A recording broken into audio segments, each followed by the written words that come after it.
Growing up, through elementary, middle school, and high school, we all learned about this policy. But did we ever take the time to truly research and know what it meant for these countries, families, children, and even unborn infants? This policy is known as China's One-Child Policy.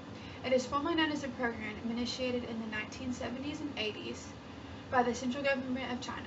The general purpose of this was to limit the majority of families to one child per family. The rationale for implementing this policy was to reduce the growth rate of China. This program was established, implemented, reformed, and even ended.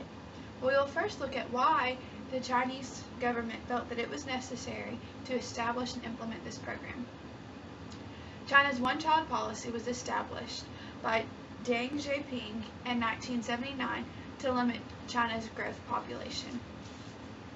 According to China's Economic Review in 2013, officials fretted about the results of massive population scarce and resources that were available to China. Between 1950 and 1970, the population exploded by 300 million. So by implementing this policy, officials were in hope to stop the growth rate. The policy limited couples to one child per family.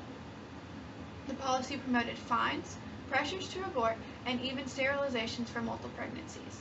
Methods of enforcement included making various contraceptive methods widely available, offering financial methods available and incentives for those who had only one child or none, and against those who violated the policy, at times invoking stronger measures, fines, and sometimes even forcing abortions.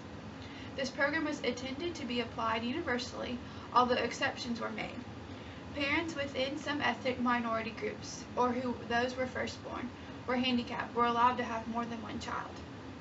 It was implemented more effectively in the urban environments, where much of the population consisted of small nuclear families, who were more willing to comply with the policy than in rural areas, where traditional agrarian extended families that resisted the one-child restriction. These families needed more children to help work agriculturally and on the farms. In addition, enforcement of the policy was somewhat even over time, generally being strongest in cities, only allowing one child because of space, more lenient out in the countryside, again because of the work in the farms and the space available. For the government, this may have been a positive thing to reduce the population growth, but the policy produced consequences beyond the goal of reducing the population. The one-child policy produced consequences beyond the goal, reducing the population growth. Most notably, the country's overall sex ratio became skewed towards males, roughly 3 and 4% more males than females. When most families were restricted to one child, having a girl became highly undesirable, resulting in abortions of female fetuses, increases in the numbers of female children who were placed in orphanage or were abandoned, and even infanticide of baby girls. This became way too popular throughout China.